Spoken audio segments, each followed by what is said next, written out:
Hello and welcome to Doing Time with Abe Auer. I am Abe Auer. Thanks for joining me. Thanks for watching episode 2 out of 10,000. I'm sure I'll crank out here.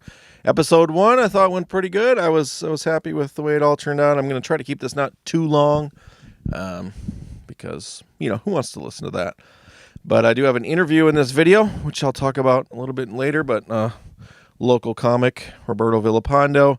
And I like to just talk about comedy going on here in the Fox Valley area of Wisconsin and just other things comedy related. So big show, I'll say this Sunday in Oshkosh, Wisconsin, coming up. Dustin Nickerson is going to be at the Time Community Theater in Oshkosh. So Fox Valley Comedy is selling tickets for that. It's going to be a really fun show. I'm very excited for that. I've done shows with Dustin before. I've seen him many times. He's a class act. He's great. He's very funny, very smart. And so I'm really excited for that. I'm going to be hosting that. Chris Schmidt from Milwaukee is going to be featuring on that show. It's a clean show.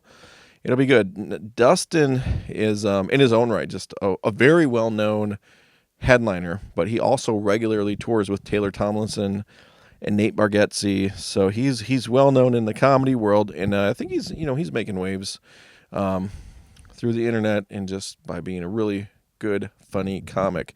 First time I saw him actually was when he opened for Nate Bargatze at the Rush Center in Green Bay. Then last year, 2023, I did, no, it's 2024, October at Skyline. I did a weekend with him. So very cool. If you're interested, come check that out. That would be very fun. And that's, So that's what I have for shows coming up this week. This past week, last Saturday, I did a Don't Tell Comedy show in Menominee Falls. And if you don't know, Don't Tell Comedy, basically, you're buying tickets to a show. The city it's going to be in, but not the specific location until that day. You don't know what comics are going to be on the show.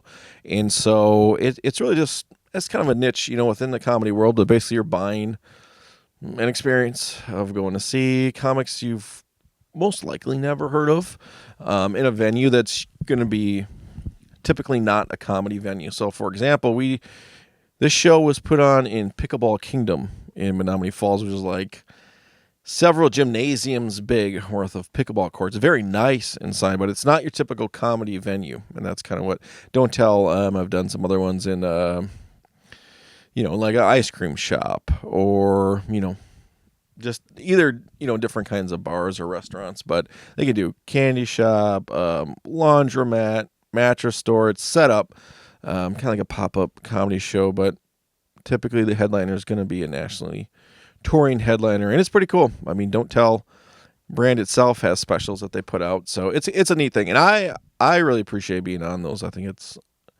as a compliment that they're asking me to do this because they're kind of, they're expecting you're going to be able to put on do a good set. And so I do appreciate being on those. So that was last Saturday. And that was a little different because it was, like I said, in this huge, essentially the shape and acoustics of a warehouse. So that's much different than what typical comedy club setup is like. The headliner, you talked about it. That the comedy club, you're going to be kind of all on top of each other in a tight space and just all right there. It's going to be dark lighting on the crowd. And this was the opposite of all of that. But I mean, everyone was kind of in a tight area, but all around us was space, and you could see everyone's face in the crowd, which was fine. I mean, I thought that I think things like that, outside of the typical comedy club setup, are good to experience, good to have to work through in the spur of the moment, because even as a comic, you don't necessarily know what the setup is going to be like until you get there and you see it. So I thought that was good. I could see you get instant feedback when you're up on stage, but to see their face too, everybody's face, is a lot of instant feedback. So that was good. I really appreciated being on that, and I was able to. They had a last minute drop, so I was able to get on that. Judd asked me to do it, so that was very cool. Appreciated that, and I did a open mic on Wednesday. Hosted that, so open mic at Skyline Comedy Club in Appleton, Wisconsin. I usually I've been hosting about once a month for the last year or so, and that went just fine.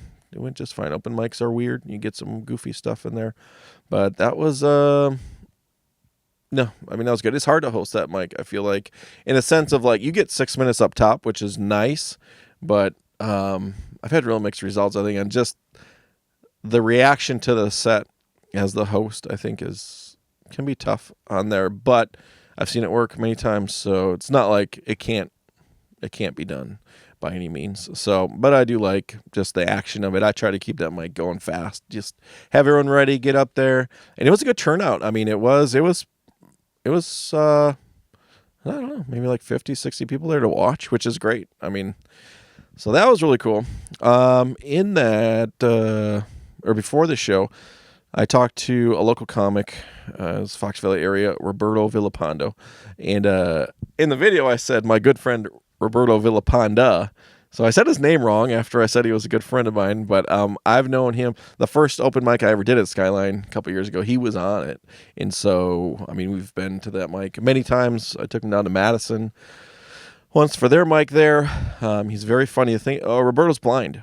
And so I think it's very neat that he has taken his life circumstances and become good at comedy. He's very funny. He uses the obvious about him. You'll see our interview there. Just it was only a couple minutes I asked him, but I want to talk to him because he just did a show down in Madison at the Orpheum Theater with Renee Vaca, and I just want to get his take on it because 1,700 seat theater is much different than a 180 seater club, and we talked a little bit before it too.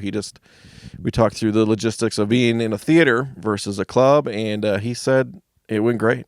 He said he didn't use this phrase, but basically he crushed it, and they let him keep going, and so that's awesome. Happy for him. I thought that was a really cool report, and we talked.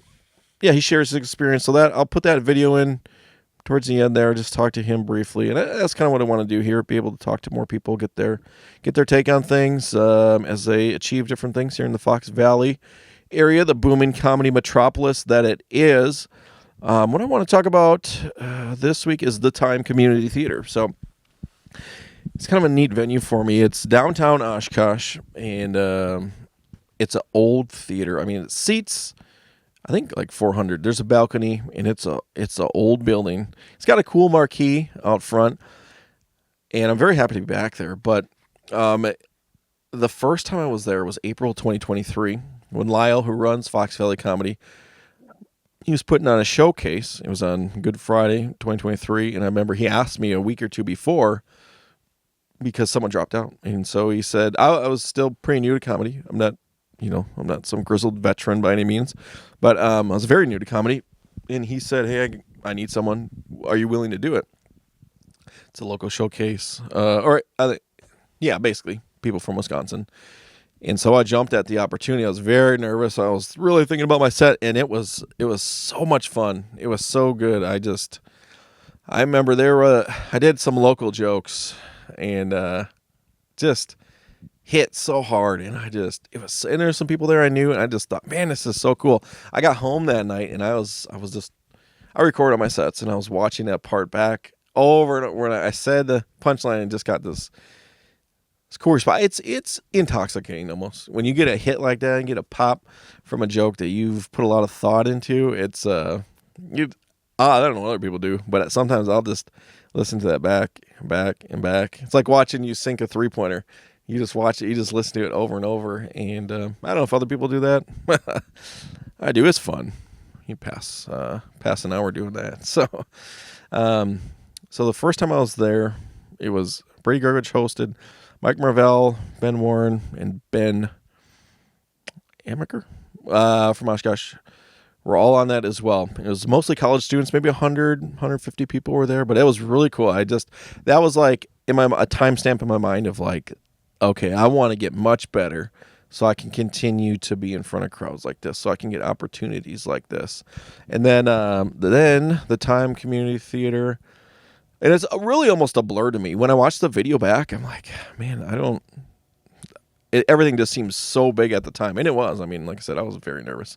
And then January 2025, I was able to be there with Greg Warren, hosted for him and Sean O'Brien. Again, it's through Fox Valley Comedy. And that I felt much different about. I just was like, I've been in this venue before. This is what I'm trying to do. This is what I want to do with my 10 minutes.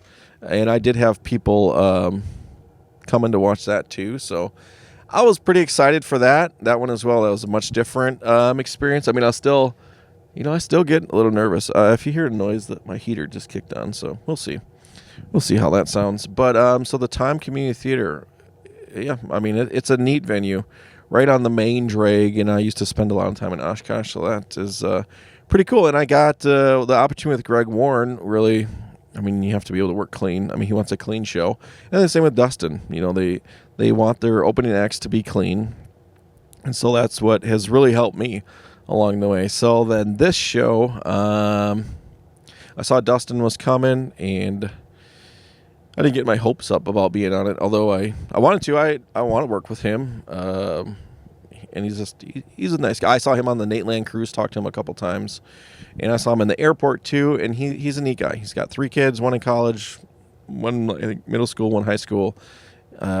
He has a lot going for him, I said, and so he's a cool guy. So when I saw that on the Fox Valley Comedy calendar, I was like, well, I at least want to go to the show. And then through different circumstances, they ended up needing some opening comics. So Lyle asked me, and I was very happy about it. So yeah, that'll be good. In daylight savings, which I don't think matters at all. It's a Sunday, but Dustin's down in Chicago right now, so it's like, a lot of these times these big headliner acts, they'll do a weekend somewhere, but if they can tack a show on at the start or the end of the week, they will, and it's a great way for them to make money because they're already going to be traveling. They're already going to be out there. So, yeah, if you're able to come to the Time Community Theater, I mean, that would be awesome. There's a lot of room in there, but they have sold, good amount of tickets so far, so that'll be really cool. Now, I have a poster here of Dustin that I got from when I worked with him at Skyline.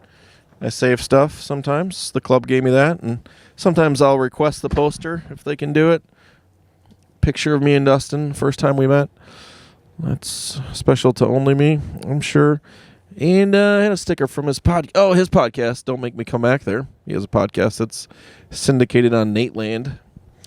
So, yeah, we have a lot of similarities, I think. And then Chris Schmidt from Milwaukee, very funny. He was on the first show I ever was on, which was another Fox Valley Comedy thing. So that is what things I was up to. And then those are things that are coming up comedy-wise, and why the Time Community Theater is, I guess, a special place to me. So I'm going to insert this video here, me talking to Roberto, and just enjoy that. Thanks for watching. If you get any comments, questions, things you want me to talk about, if you want to be on it, throw a comment in there, like it, subscribe it, all the stuff the kids say. Like, subscribe, comment, all that jazz. So, okay, thanks a lot. Thanks for watching episode 2 out of 10,000. Here we go. So I'm with my good friend here, Roberto Villapando. How long have you been doing comedy? About 5 years now. 5 years. Now, I wanted to talk to you because you just had a big weekend. Tell me about it real quick here. Over there in Madison, Wisconsin at the Orpheum Theater. From what I got told, there were about 1,700 people. And that's my first big show ever. And it was nerve-wracking. But like I tell people, I just knew that first laugh and I got it. And I did my 10 minutes, originally 5, but they gave me more time because of the crowd reaction. And what I learned is, the bigger theater, so you got to space your jokes out, let the crowd laugh, let it ripple to the back of the room, and it was amazing. It was a good time. Awesome. So 1,700 seat theater in Madison. With who was it with? I was with Renee Vaca. So how'd you get hooked up with him, or like how far you guys go back, or what's the deal? About 3 years ago, I got offered to work with him here in Appleton, Wisconsin at the Skyline, and from there we just kept in contact. And last month I worked with him in Milwaukee at the Milwaukee Improv. Did 5 shows and sold out, and he invited me again to Madison. So that's how we continued this conversation. Yeah, so you get opportunities from people you know, then you do well, and it just keeps rolling from there, it sounds like. So. Yeah, and hopefully if he comes back around this town in the Midwest, we can do some more shows in Chicago or Indiana. So. Yeah, then also maybe he would give your name to other people and all that. So, Absolutely, yeah, that's what we're looking forward to, man. any advice to anyone who's just looking to keep building on what they're doing, or? Like I said, just you gotta practice. Open mics, you gotta put in the effort, or whether it's a small crowd or a big crowd. Whether you get no laughs or good laughs, yeah, keep it, push forward. If you give up, then that's on you. All right, thanks a lot. I think.